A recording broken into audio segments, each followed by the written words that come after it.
When we are born into something, it seems normal, no matter how specifically weird it is. Just like Plato's allegory of the cave, those who are chained simply believe that the shadows on the wall are the entire world. It is not until they are brought to the surface to see clearly that they have an awakening of what reality truly is. Like those born in Plato's cave, we are born into a society that seems like it is supposed to be this way. But what if it isn't supposed to be this way? And in fact, what if it is a giant trick or an agenda against us? More importantly, how do we grow eyes to see something that we have been programmed not to see? How do we grow eyes to see something that is so close to our face that we can't seem to focus on it? And why is this problem so close that we can't focus on it? Well, the reason it's so close is because that thing is us.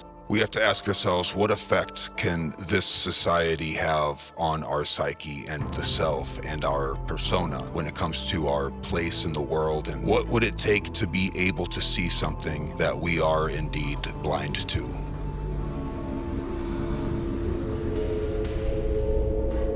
So, straight up, in the society that we have built for ourselves, we're traumatized for breakfast and we're beaten down for lunch. The advertising industry fights hard to make us believe we are incomplete. Advertising, in its essence, is glorified lying. Read anything that aims to sell a product and you'll find a pushing of an envelope on what lies are acceptable. Truth does not flourish where there is money to be made. When the business deal enters the picture, morals and decencies slowly begin to leak out and dissolve.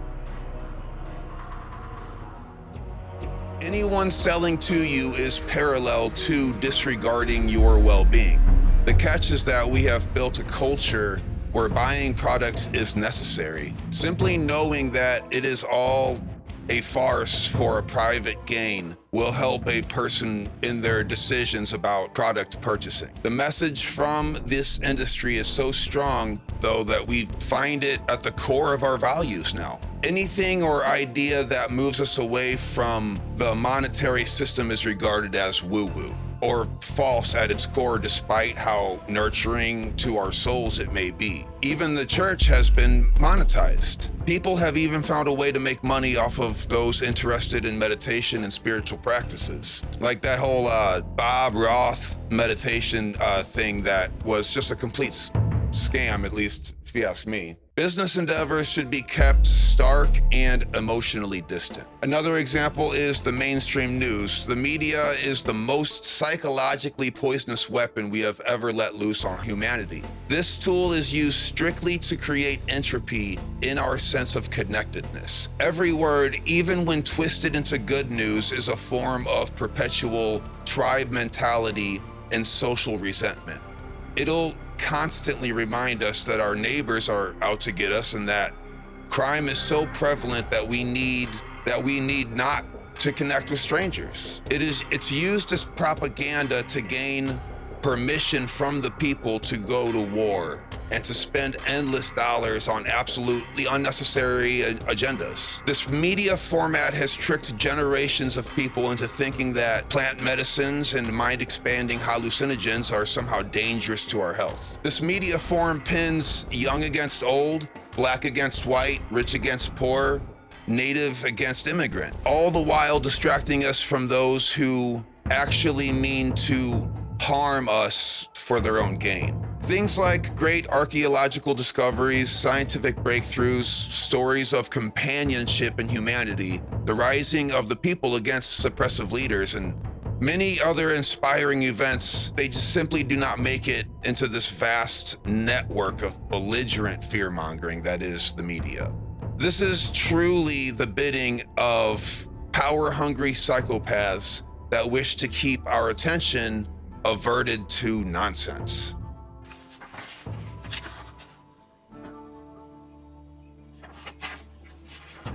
William Casey, the CIA director, in 1981 is quoted as saying, "We'll know that our disinformation program is complete when everything the American public believes is false." Our format for public schooling was developed in 1837 to prime human beings for production in a controlled and paced factory setting. Strict timing set to bells and a tight schedule with repercussions for those who do not obey or cannot conform to a wildly specific and abstract way of learning is meant to cut children down from potential and fit to a mold meant for the optimization of money and work for another person or the established machine of which we all are the blood coursing through of. We're not taught anything except for what we needed to please the masters of business and manufacturing. While art and philosophy are included in many curriculums, they're often rushed and watered down, formatted in such a way that you must copy what has already been achieved by those before us. History has been diluted and swayed in favor of those who were fortunate enough to pass these facts onto the society that turns these false narratives into textbooks. Indeed, history is just a lie that we all agree on. We are meant to believe that everything is already in place for society, and we are meant to keep it perpetuated in a cycle. Nothing could be further than the truth. Now, more than ever, we need an upheaval of the learning system where students are allowed to question what they are taught and given opportunities to make drastic changes to the axioms that we hold dear. A war reigns strong and silently against intellectualism and private consciousness. Culture has tried to convince us that men should be beer-swigging, sports-watching, hard-working machines of production, and women are meant to be silent caretakers of men. It is such a powerful narrative that men who dabble within the arts of poetry and philosophy are downgraded by their peers as subsufficient. Children with active imaginations are told to grow up faster. This problem should be held at the forefront of things we need to fix about this world. This idea needs to be analyzed, understood, and by all means destroyed. The enigmatic Plato is quoted as saying, "Those who are able to see beyond the shadows and lies of their culture will never be understood, yet alone believed by the masses." We speak of ideas and inspiration while wearing these virtues on our sleeve. Sure as can be, though, an ignorant objection will come to snuff our lights in the form of these dramas. We should walk away. While sometimes fighting is needed, we should realize that these values of drama destroy themselves. We don't need to be there for it. We don't need to perpetuate the destruction of what is already self-destructing. We don't need to attend. There is never a reason to feel left out of this circus. It is as if the human species doesn't have genuine problems anymore, so we just make up our own. We're truly the sleepwalking children of the cosmos. To beat a devil, one must become a devil himself. But this should be a fleeting and temporary transition into better things to come. The symbol of the bull, so capable of doing damage with its horns, although tameable, has very dangerous abilities. This bull symbol is synonymous with the image of the crescent moon, as it is temporary and not eternal. We can combat chaos with the wise and disciplined force of our animal nature, showing that although lower in realm than spirit, the energy of the aggressive physical form has its usefulness and benefits if tuned correctly. The mundane egg, representing the formless source of pre-created matter, is susceptible to augmentation by interactions with conscious forms.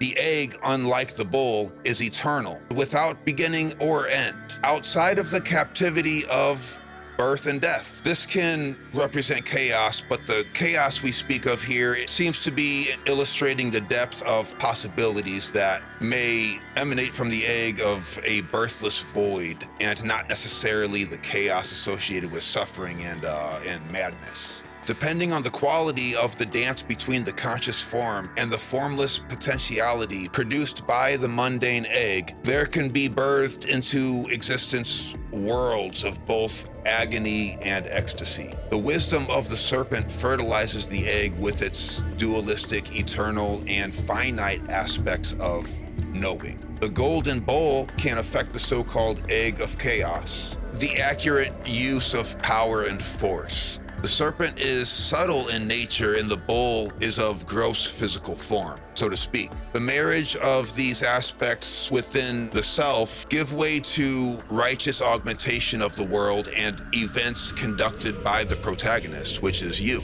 The protagonist who has perfected the grand union of the subtle and gross energies. The subtle energies within oneself have the capability to detach from the rigors and dramas of this circus world, known in Sanskrit as samsara. This is essential in the attempt to be a watcher of worldly things instead of being governed by them. However, when the subtle energies are brought down into the lower realms of the gross matter, by the will of the protagonist, he can mold and shape the attributes of the physical world to his liking, so long as he is pure with his heart's intent.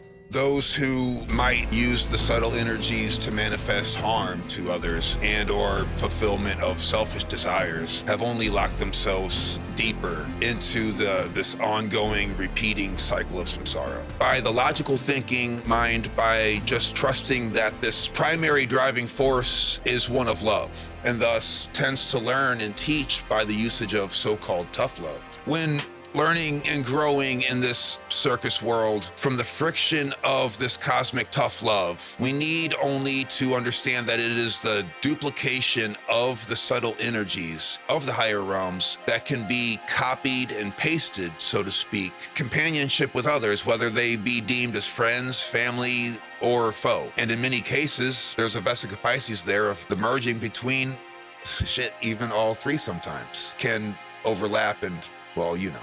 You've seen. But when family kin leaks into the field of foe, the results are often more susceptible to produce heartache and despair. There is a de-unionizing of the soul in this case that causes a rupture in the core desires of the human being. This is the correct time to bring the subtle energies down into the gross physical realms. Even when considering the archetype of the complete stranger, we should hold fast to the practice of bringing the higher into the lower. We can trust that with correct self-discipline, we can be free.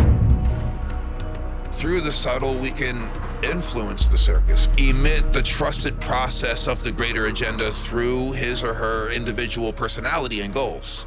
Through them, the persona that you are turning to your own liking can be the greatest tool in the hands of the protagonist in bringing light down from the subtle, thus illuminating the way or path of the greater agenda. The process of individuation is how the protagonist transmutes himself alchemically and sculpts away the stone of his being, chiseling away and removing any substance which is not true to his completion. Just like an artist working on a sculpture, by chipping at the stone, we often should remove extra substance as opposed to adding onto it or adding onto us. This is about leaving behind states of mind and character traits that no longer serve you and the greater agenda. It can be quite painful, the process of individuation. You're not only the one with the chisel, but you're also the one being carved into. There's no part of the rat race circus that we have been programmed to hold on to that will come with us into death. Everything that we have turned our attention toward in recent advents is geared to pull you away from the primordial knowledge, the knowing within. These devices are tools designed to sever your connection to the truest nature of your being. If they can distract us from our so-called self with the capital S and the worlds that rest still within each of us, then they can use our energy for their own gain. Considering we will be expelling our energy outwardly as we consistently do, especially in the cases of suffering. This negatively charged energy is perfect for the conception of consuming and birthing a desire to consume. When we have pulled away from our preformed eternal source, we are weakened by the lack of nourishment received from the source. It causes us to feel the urge to need things that otherwise we would only simply want as opposed to need. Now that there is a vast empty pit placed between your heart and mind, you can be coerced into filling that pit with coping devices, whether it be the consumption of goods or giving money to shady psychotherapeutic practitioners and ungrounded medical experts, so to speak. You are tricked into voluntarily wanting to conform by way of consumption, desires, and distractions. Duncan Trussell very beautifully and elegantly quoted us saying, let's see here, some poor phoneless fool is probably sitting next to a waterfall somewhere totally unaware of how angry and scared he is supposed to be. Just what a wonderful quote that reminds us that if it wasn't for this media-driven circus, we probably wouldn't be aware of it. To assassinating those who ask us to live harmoniously and develop our own character to the point that we no longer need governing forces, there is another type of person who seems to die off or go missing very often. This time not necessarily assassinated, but die under very mysterious circumstances. Let me go ahead and make sure I get these names right. These all have a common trait, which we'll get to. Stefan Marinov, John Mullen, Dmitry Petronov, Zachary Warfield, Eugene Malov, Ari Degias, Rory Johnson, Mark Tominian, Mark Tomian, Stan Myers, and many others have something very ominous in common about their deaths. All of them came up with better ways to use energy that, as Nikola Tesla had envisioned, would make our lives more affordable and easier. They all either patented their work or were developing extremely promising progress, oftentimes using their inventions at their own homes to meet the needs of their own lives. Many of them went public and were funded, and some of them were about to go public with their findings. However, none of them came to fruit because every person I just listed above died in circumstances that are just beyond strange, either by accident or by suicide. Each one was weirder than the next one, some of which never saw any legal trial over their death. So it's safe to say, if you want a better life for the people around you and you have a wonderful idea that begins to gain momentum in the public eye, it seems as though you might be digging your own grave. But for exactly the right reasons, though. These are concepts that we need more than ever. These inventions, and these ideas. They are worth dying for in my book. And, this is my book, So it's just important to know that we are surrounded by advertising 24/7, and it is programmed and projected in a very specific way that is meant to cause you psychological harm. The same idea goes for any sort of media or mainstream outlet of information, but as opposed to advertising, which is meant to make you feel incomplete by design, media is meant to sway your decision making. Not even to sway your decision between left and right or black and white or up or down, but to sway your decision in one of those directions, which is, of course, the opposite of the middle path. The schooling system and the way it molds our children to think a certain way as opposed to expanding their consciousness, which leads us right into the legal bans that we have experienced over hallucinogenic plants that expand our consciousness and by all means cause us to see through all of the previous bullshit that we just covered throughout this video. Simply by knowing that this system is by design creates the best weapon that we can have right now, as opposed to moving in the direction of freeing ourselves from those chains. How do we transcend this circus? Well, let's look at each one of these figures that is being presented. Advertising is meant to drag you down and your morale. Education is meant to dumb you down. Media is meant to divide you from your neighbor, and government is poised to control you and make profit from your efforts. What do all these establishments have in common? One trait that I can think of is distraction. Distraction from the self. This self, of course, being the common denominator of all human life and mind, the singular force that causes us all to essentially want the same thing, that is, freedom and comfort, which ironically are oxymorons. They're oftentimes opposites. Freedom and comfort just don't come together simultaneously. One has to lead to the other one. This is an important distinction to make. That distinction takes wisdom. Not knowledge, but wisdom. And I think that is the only alleviator common to all of these established problems that we have running wild in this circus world. With wisdom alone, we are able to not only transcend this problem, but also transmute it into something of value.